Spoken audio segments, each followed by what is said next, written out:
Welcome to episode 13 of Agency Intensive. I'm Richard Hill, your host, and in this episode I sit down with Jason Hennessey. Now Jason I've seen speak many times. He's an entrepreneur, author, speaker, and founder of Hennessey Digital, a leading SEO agency specializing in legal marketing. Very specialist. In this conversation, we dig into how Jason scaled his agency from freelance beginnings to a global team of over 130 without losing sight of culture, vision, or performance. We also touch on his best-selling book, how he uses vivid vision to lead, and how Jason structures his time to focus on impact. If you're thinking about how to grow your agency, lead with intention, and build a truly scalable operation, this one is packed with absolute insights. So if you can just do me one favor, hit the subscribe or follow button wherever you are listening to this show, and you'll never miss another episode again. What a treat. Thanks very much. Let's get into it. Hi, Jason. How you doing? Very well, Richard. Thanks for having me on your podcast here. I appreciate it. No problem at all. Thanks for coming on the show. But I think before we get into the nitty gritty of running a very successful agency, I think it'd be great to introduce yourself and tell our listeners how you got into the world of running an agency. Yeah. So my journey began in 2001. So 24-ish, maybe years ago, maybe 25, close on. Mm-hmm. And so that's my how I entered the world of SEO. I was a small business owner that needed SEO help.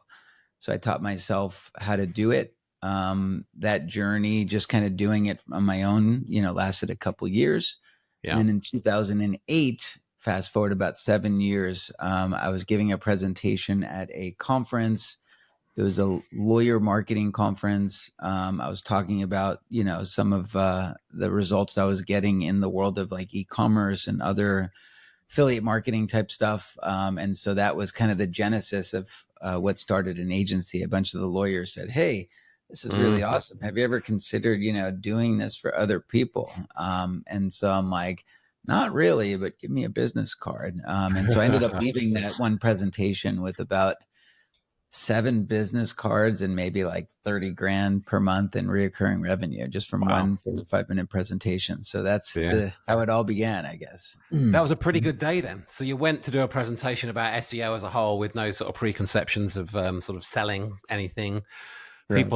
People like what you had to say, and then business cards followed up, got a client or two, and started off with a 30K a month revenue stream. So that wasn't a bad day, was it? I mean, yeah, it really wasn't. I mean, considering, when you talk to a lot of agency owners, it's very hard to kind of get your first couple clients like that. Yeah. And I kind of accidentally stumbled into it. And I guess it was just based on how transparent I was in this presentation. I feel the more that you educate and the less that you sell, right? That's like one of the secrets of building an agency is give it all away, That's it. I think that's a great way to sort of run your agency. I think a lot of agency owners are quite careful what they share. But I've seen you speak, as I said before we hit record, I've seen you speak at a couple of big events. Probably 1,000 people at Chiang Mai SEO, 900 people, and sharing how you'd built your agency. But obviously, on the flip side, sharing to lawyers and people within the law industry, how to do SEO. And fast forward, 17, 18 years later. Yeah, you're now very much, I think, cemented yourself as, one of, if not the top law SEO firms in the world. Yeah. It's definitely been a journey, for sure. Building it off of like one really good case study and making that case study world class, and then kind of growing it into the next case study, the next client, and the next client, and then. We make a lot of mistakes over the years, right? But we learn from the mistakes, build a world-class team. And, now the clients that hire us today, right, don't have to pay for the same mistakes that we made 10 years ago. That's good. So let's go back. A couple of things there. Obviously, the niche, for lawyers, building the team. We'll definitely get into that. But let's stick with the niche for a minute. So obviously, right at the beginning, you were giving a presentation to lawyers. Obviously, got X amount of clients, so great Mhm. starting point. But then, I know you've created, you do a lot of talks. You've even created a book, on Yep. law SEO. But how would you say how pivotal has it been to have that specialization with law? And what would you say to other agencies that are sort of maybe trying to do a bit too much rather than or focus on too many industries rather than focus on one? Yeah. So I'd like to say that that was a strategy from the beginning.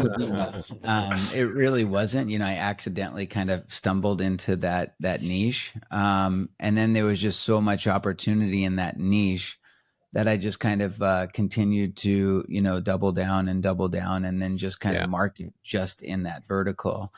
I think it makes a lot of sense when you start to niche down, right? Like, I don't think my agency would be where we are today if we didn't niche down, yeah, just because it's very hard, to kind of, scale an agency to begin with. But when you're trying to scale an agency where your core competencies are spread, you're doing e-commerce, and next thing you know, you're working with a plumber. Now you're working with a doctor. And it's like, yeah, the beauty is that because we only work in one niche, one vertical, like, we already have a proven model that works, right? And it's yeah, just a matter of like replicating that model, right? It's like building a McDonald's, right? We know that this is yeah, the way that we make a yeah, hamburger. We put two yeah, pickles on it, a little squirt of yeah, ketchup, you close the bun, right? And it's just like boom. And so yeah, whenever we get a new client, it's like we can replicate it, right? yeah, It's like you own a McDonald's, but now somebody walks in and they want like yeah, something they want a yeah. They hot want a dog, pizza. right? Yeah, we pizza, don't. We don't right? have a pizza oven.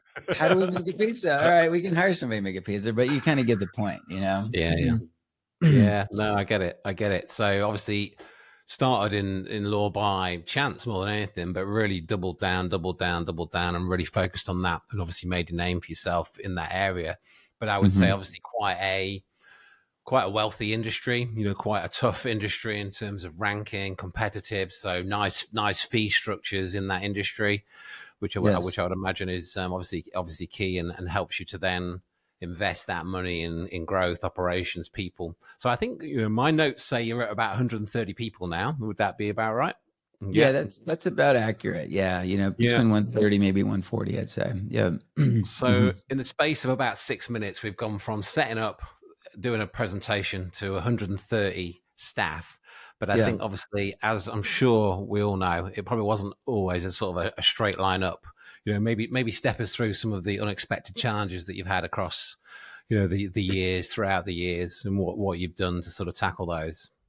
Yeah. So I think the first maybe 3.5 years, the agency was like most agency owners. It was really a lifestyle business, Yeah, where I was trading, hours for dollars. I was going on vacations and being pulled from, the beach up to my hotel room to take a yeah, sales call, right? And so, like, I was kind of the constraint within the business, right? At yeah, the same time, I was making a lot of money, right? Because your yeah, margins are high when you don't have that many people. yeah, And so, I at the end of that year, I had to write a large check to the government, for taxes. And I'm like, why did I waste so much of my time kind of doing this when I just have to give over a lot of my profit to the government anyway? And so I'm like, you know what? I'm just going to like really kind of start to scale this. I'm going to go hire people way smarter than me. And I'm just going to kind of grow it. And I'm going to try to replace everything that I do with people that are more yeah, competent than I am at it, so that it frees up my time to kind of focus on my zone of genius, whatever that is. And so I hired a good COO who then helped me to recruit a CFO who helped me to recruit a CTO. And then, next thing you know, we started doing, to layered, layered management underneath them.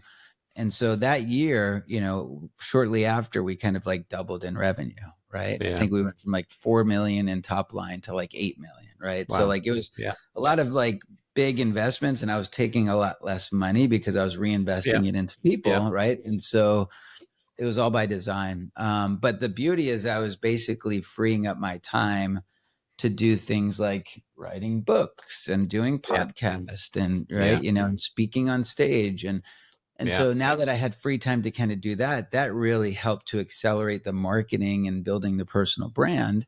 Yeah. And now I had all of the team behind me to actually execute and help to actually scale it. And so it Mm. quickly went from a lifestyle business to more of like an enterprise agency, And Yeah. so, I like that. yeah. So then so you're spending a lot of your time now or since then speaking, podcasts, creating content, writing, and Mm-hmm. obviously filling the funnel, building the pipeline with those Yeah. activities. But Mm-hmm. some of those first key hires, I'm thinking of there's maybe people listening now that are 2 or 3 million US or three or Yep. four GBP, Yep. and they're at that stage where they're trying to hire these bigger hires, these heads, these CEOs. What advice would Mm-hmm. you give to the people that are sort of looking for these bigger hires? Yeah. So it doesn't always have to be, you don't have like, if you're only at 2 million, you know what I mean? You don't have to go look for a COO per se. Because with those titles, there's also, cost that's associated Yeah, with that. So you might not be at the level that you need a COO, right? Or yeah, you need a CFO yet, but at least start with getting, somebody that might be like an operations manager or yeah, somebody to kind of help whatever it is that you're not good at, right? If you're better at sales and you're not really good at operations, which is basically kind of like me, yeah, I'm going to go try to find somebody and put the best person in place that I yeah, could afford to take over the operations so that I could focus more on the sales side if that's kind of what my strength is, right? Or if you're better at yeah, operations, right? Maybe you slide into that role and you hire somebody to kind of help take over sales, right? So, but just know your own personal limitations, right? And figure out like where's the best use of your time, and yeah, then just go try to hire the best available resource yeah, that you can afford. Mm-hmm. yeah. I think that's the thing. I think a lot of agency owners are usually pretty good at selling, but the agency is reliant on them to sell. And Mm-hmm. then the challenge comes where the delivery is either there's challenges or it's just pushing and creating so much work for the owner. It becomes very, very challenging to have a lifestyle outside of the agency. Yeah.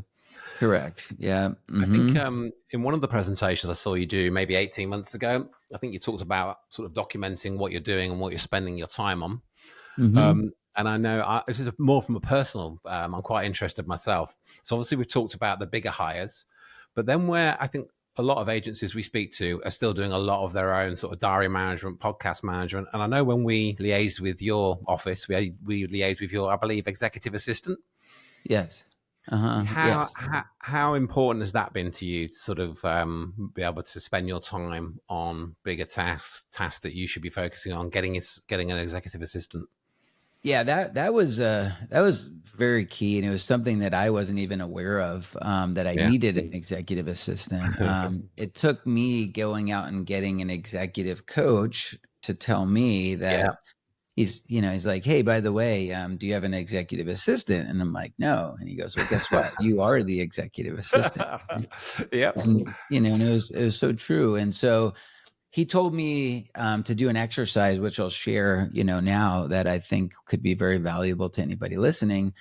What he told me is to, document, my time over a 3-week period, right? Write down every little thing that I do from checking email to doing payroll to yep, managing somebody, right? Every little thing, writing a book, writing a chapter in my book, right?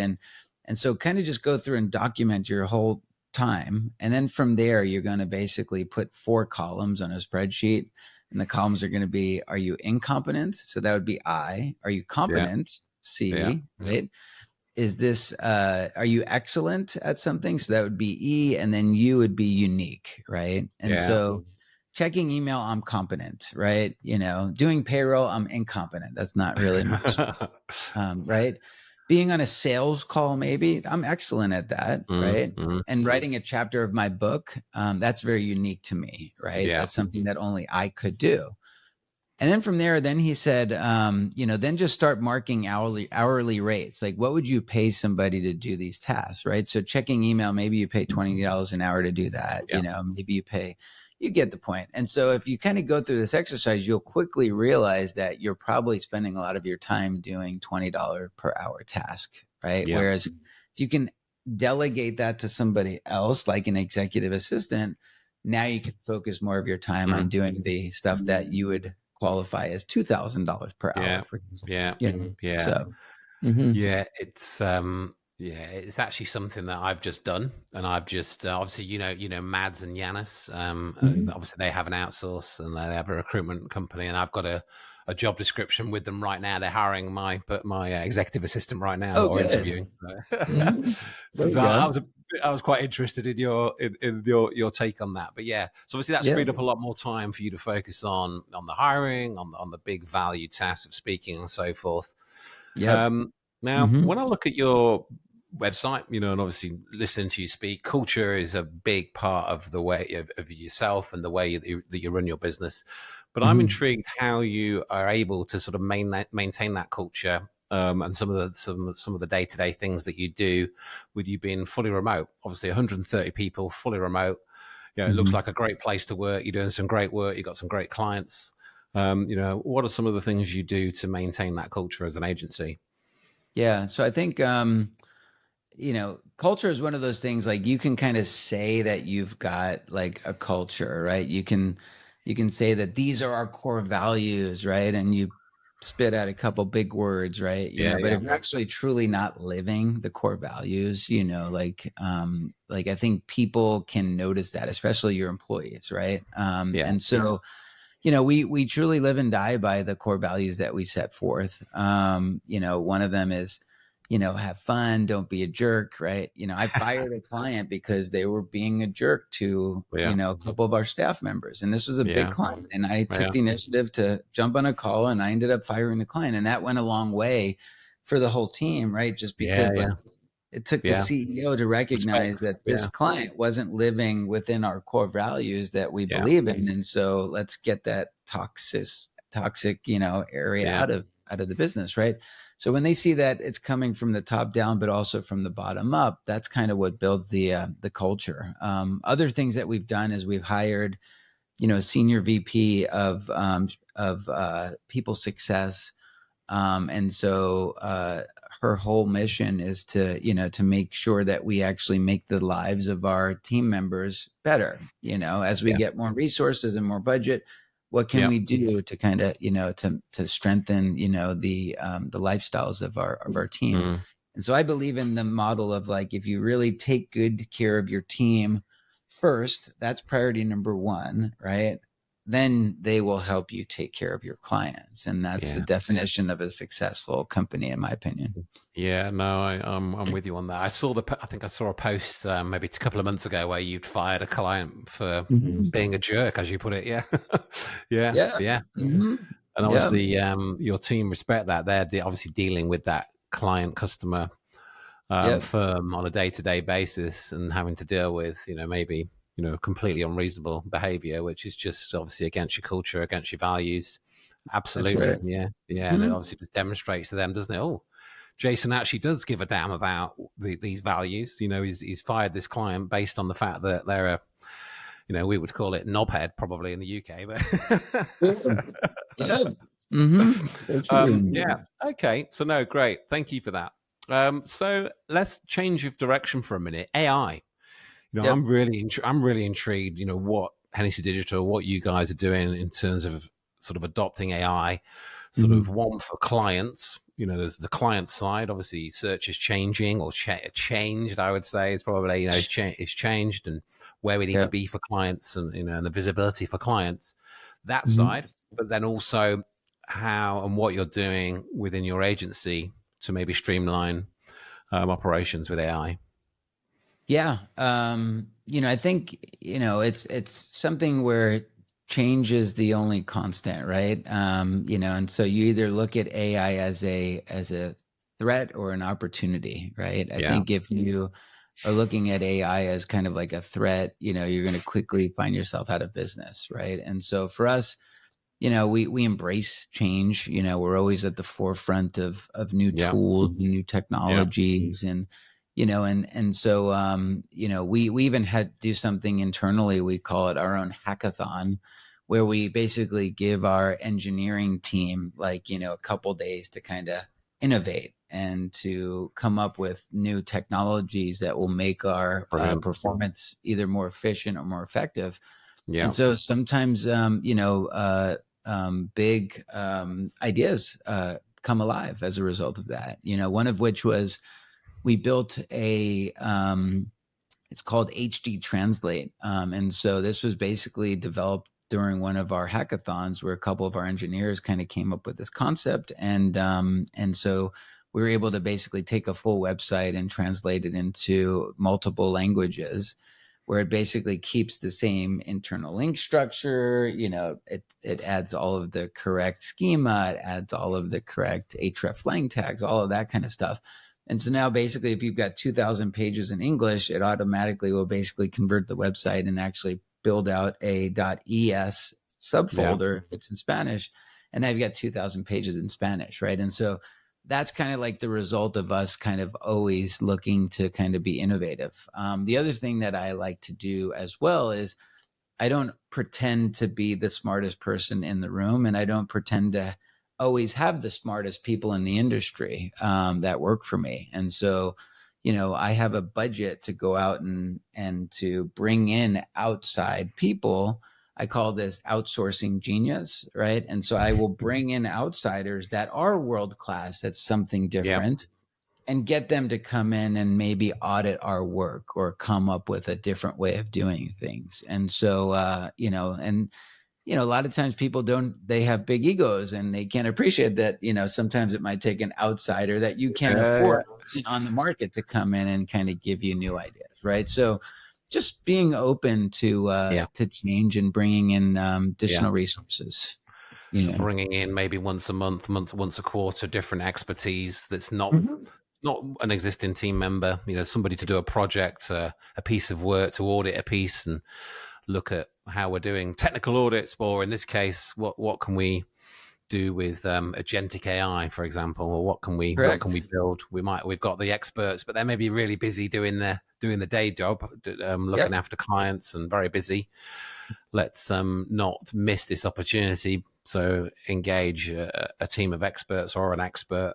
So you're always on the lookout for those people. Then when you're out at events and listening to speakers, oh, that guy's a smart guy. Let's see if we can hire him for a week or for a project. And yeah, 100%. Yeah. Anytime I see somebody that writes a really inspirational like LinkedIn post, I'm yeah, like, yeah, flag it, let me reach out to this person. Let me at least get to know them a little bit. And yeah, potentially how could we maybe leverage their skill set, to yeah, help our clients have a better yeah. experience. So we're bringing experts in. We're doing the hackathon. I like that. Sort of almost gamifying, creating new things, and Mm-hmm. experimenting with different things.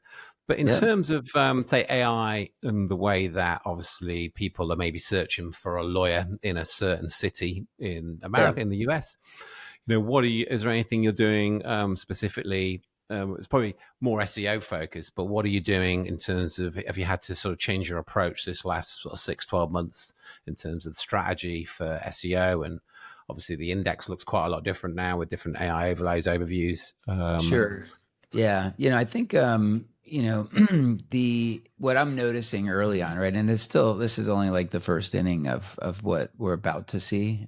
This is the worst it will ever be in terms of Yeah. AI. It's always going to just kind of continuously get a Yeah. little bit better and a little bit better. Right. But when I kind of peel back the layer of that onion, what I'm noticing is that, AI is built upon best practice SEO. Right. And so Yeah. whether or not we call it SEO in the future or if Yeah. we Yeah. call Yeah. it whatever, right? That's very debatable. And it's a topic of, of a Yeah. debate right now amongst the industry. But it's all predicated upon best practice SEO. And so, Mm. when sure, are we getting a lot more efficient, with our team? Are we able to kind of write and edit more content and publish more content for our clients now with AI? Yes, 100%. Yeah. Are we able to automate certain things that we had to do very manually in the past? Yes, for sure. And so Yeah.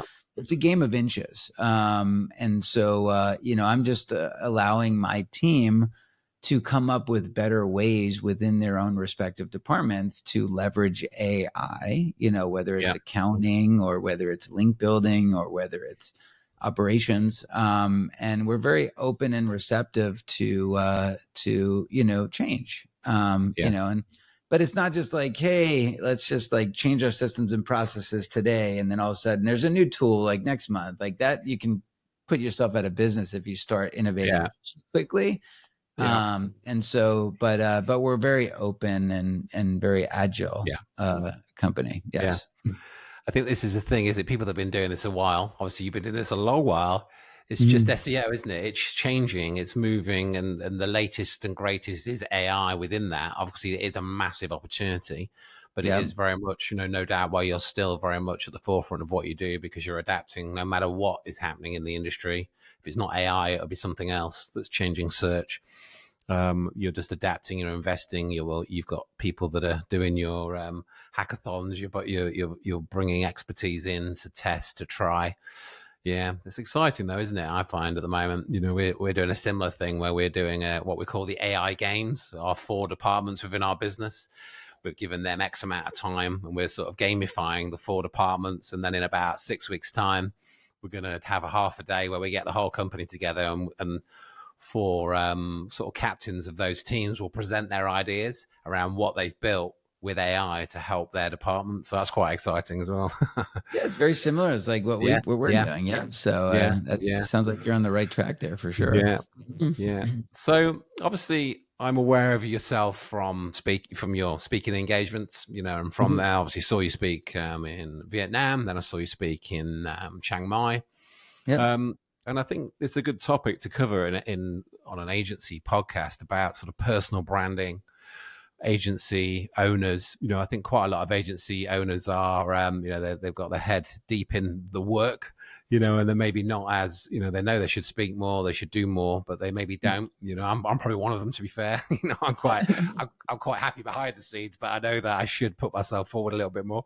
Yeah. How's your personal brand really contributed to the agency's success, would you say, firstly?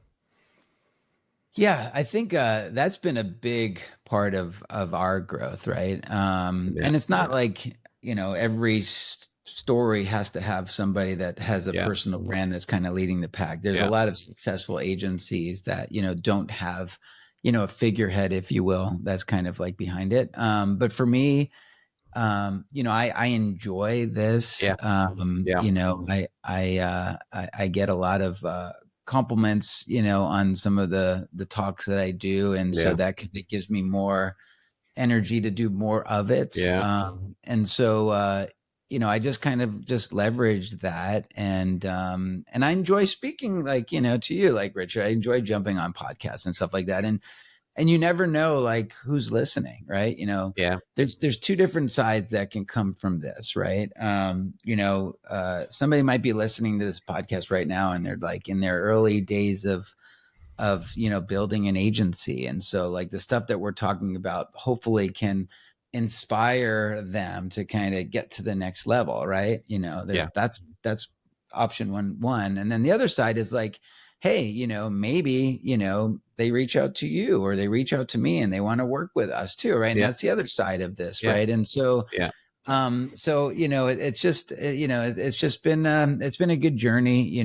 Writing my book was also a big instrumental part of that. That really helped build out a personal brand within Yeah. within my niche. And then I wrote a second book. And so but yeah, personal branding for me has been a key part of the growth for sure. How long did it take you to write the books then? So the first book took about 18 months start to Yeah. finish. Yeah. So that one was long. The second book, which was basically an abridged version of the first book, because the first book was very specific, targeting like law firm owners. It was called Law Firm SEO.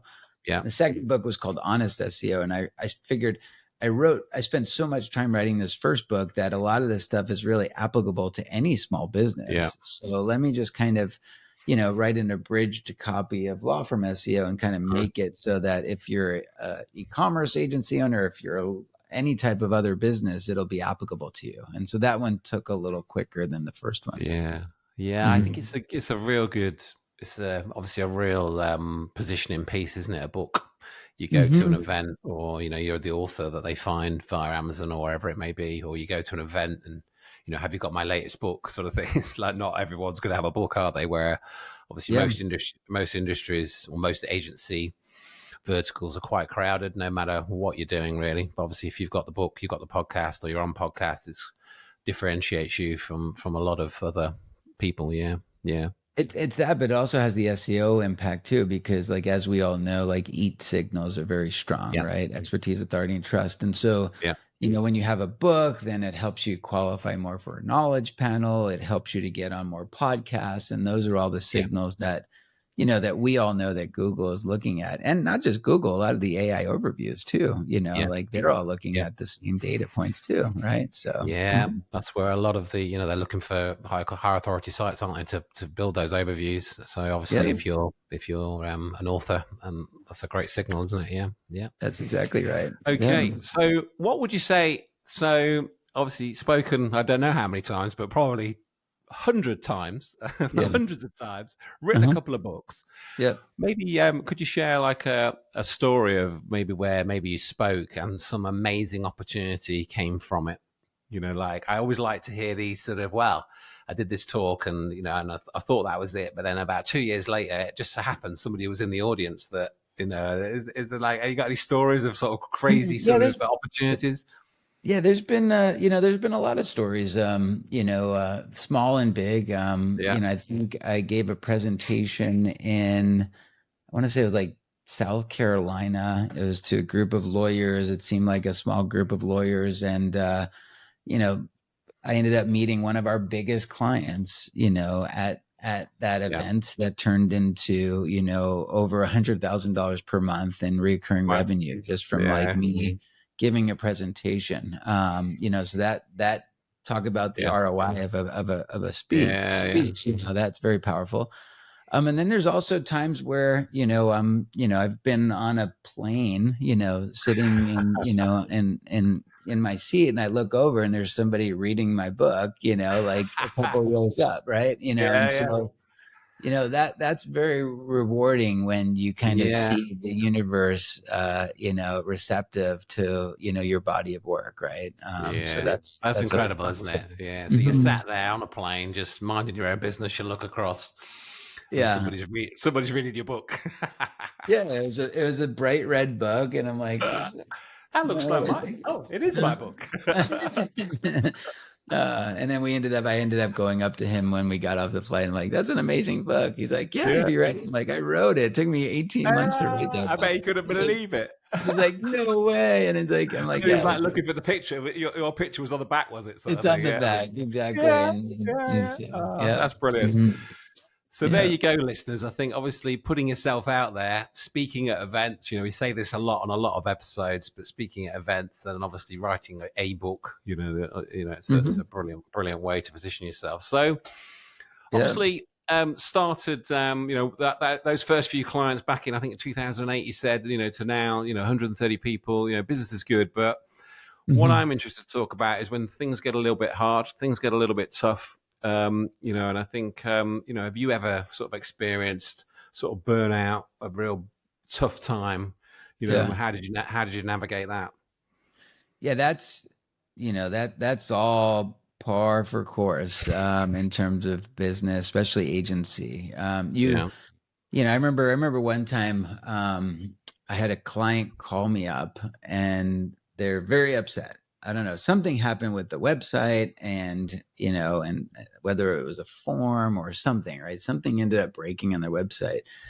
And so the client called me up and is like, blah, blah, blah, blah, blah, right? Yelling, yelling, yelling, yelling, yelling, right? And then I'm just like, I'm so sorry. Let me figure this out. Right. And then basically, like, I hung up and I'm just like, what the heck just happened? Right. So then 5 minutes later, the client calls me back. And he's like, look, I owe you an apology. And I'm like, why? He goes, look, I get it. I worked with so many other agencies. He goes, 99 things can go right, right? But when that one thing goes wrong, that's when you hear from me. He goes, that's not fair.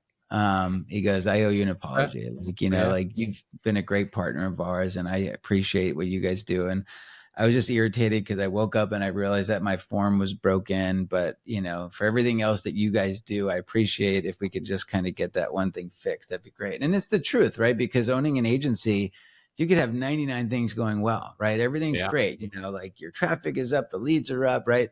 But Yeah. the moment like a form breaks on a website or something like that, it's almost like it's a fireable offense, right? And so yeah, it's a very stressful world to live in when you own an agency, right? Because there's Yeah. so many variables, so many moving pieces, right? And so and a lot of times it's outside of your personal Yeah. control, right? Yeah. It's not your fault, right? And so we live in a world of abundance here at Hennessey Digital, and we don't fire people for making like mistakes. If they make a mistake, in most cases, it's a process problem, right? It's not necessarily a Yeah. people problem.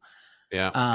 And if we put processes in place and a human being makes a mistake again without following the process, then that becomes a people problem, right? Because they're not Yeah. following the process, right? And so in those cases, if people continue to not follow the process, right, eventually they end up on a PIP and they might end up like not working here longer, Yeah. right?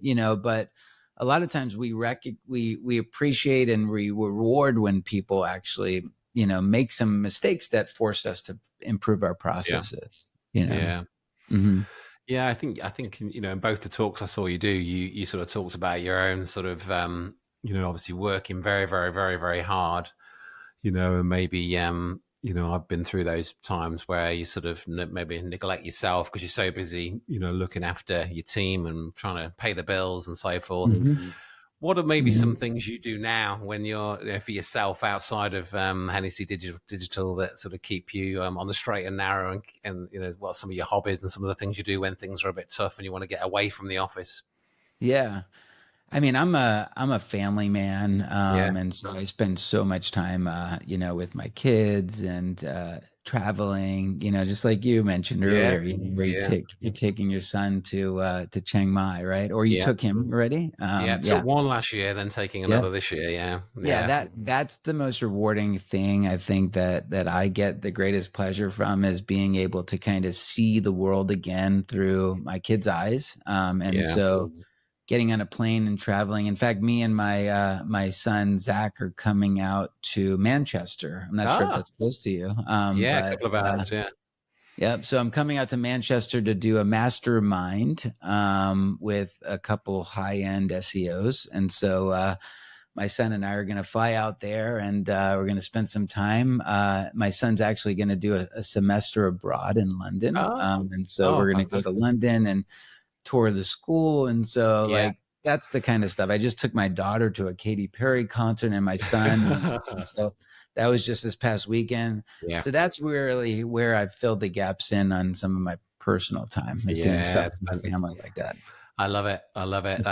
Yeah. I think it's trying Mhm. to get those weeks away with the family or booking some real memorable trips. Obviously, I saw you, like I said it a couple of times, but obviously you're with your family in Yeah. Chiang Mai about 6, 7 months ago. Obviously, that's a beautiful part of the world. One of my favorite parts of the world, anywhere Southeast Asia, is on the top So of my list. nice. Yeah, isn't And it? it was Yeah. cool.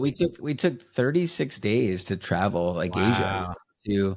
We ended up in Bali, we were in Chiang Mai, we went to Phuket, we went to Bangkok, we went to Japan, Tokyo, so like Singapore, right? I spoke at Yeah. the Ahrefs conference, and Yeah. we did all of that within like 36 days, and my business was growing without me Yeah. while I was traveling, right? And so that's kind of Yeah. like the goal is when you can actually take 36 days, travel the world, do something that you love, right? And the business is still growing Yeah. behind the scenes. Yeah, that's the dream, isn't it? I think Mhm. everybody listening to be able to have that freedom to have those, be able to sort of commit to those experiences, whether it's, with your family or go and do things that you want to do, but then the business has got Yep. system, process, people in place to then continue to grow when you get back. Yeah. So That's when right. you were away, did you do like a weekly call with your COO, or how do you manage that sort You of? know what?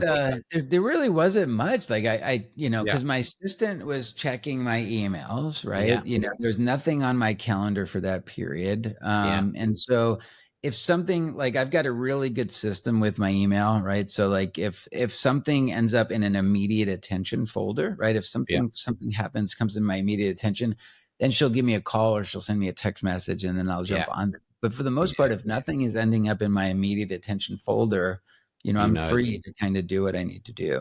yeah, yeah. You No, know. I love it. I love it. So, Mhm. so last few questions, Jason. So, you've spoken a bit about vivid vision for your company. Yes. Can you elaborate more on that concept and how it's guided the agency? Yeah, so that was a concept again from my executive coach Cameron Harold. He wrote a book Yeah, called Vivid Vision. If you're listening to this, I highly recommend you getting it on Amazon, reading yeah, it, implementing it. And he kind of describes vivid vision as like, when you're building a business, if I were to ask you, Richard, like, so where do you see your company in 3 years? You know what I mean? Like, you'll be able to kind of tell me, like, yep, oh, we're going to be here, we're going to have this many people, we're going to have this, many clients, right?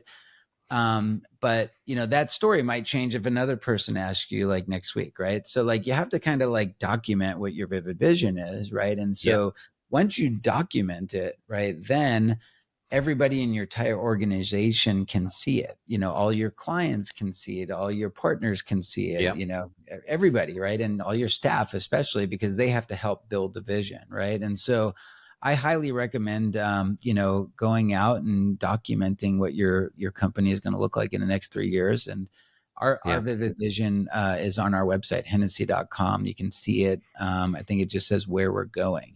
yeah, And so even if you only accomplish 20% of the vivid vision, right, that's still considered yeah. success. Yeah. That's great for obviously clients looking at your aspirations, your team. Obviously, they're working for and part of a company that have got this vision, this very big vision, maybe, or this type of vision that they very much might want to be part of. And, Yeah. and I guess for those that have seen the vivid vision maybe 3-4 years ago and to see the vision that you and the leadership have sort of put out there, and then 3-4 years later, it's coming true, and they're That's like, right. oh wow, yeah, yeah, yeah, yeah, And very inspiring. manifestation is real. You know what I Yeah, mean? Like, and this is yeah. just a form of documenting like manifestation, right? Yeah, So, yeah, mhm. yeah. Great. No, I love that. I'm a big believer in sort of sharing with the wider team the vision and what we're planning and what you're planning to do with the agency. Obviously get buy-in, get people on board. They can sort of understand what they're maybe part of. In your instance, 130 people. In Yep. theory, it could be easy-ish to get lost in that big organization, but if you know that this work that you're working on is part of the big vision, yeah, it's Yes, going to be quite inspiring. Yeah. that's right. So Yeah. you talked about mentors. You mentioned the chap who wrote Vivid Vision, but Yep. any other mentors that you've had over the years that have sort of really helped you? Yeah. I think there's many. I mean, every time I kind of open a book and I read a podcast, or I listen to a podcast, I'm always kind of getting inspiration from people. As far as mentors, I'd say like my grandfather was probably my biggest mentor in my life. I really didn't have a father figure in my life, and so my grandfather kind of filled that kind of gap. Very humble man. He was a custodian in a high school, and so didn't make a lot of money, but gave me a lot of my drive.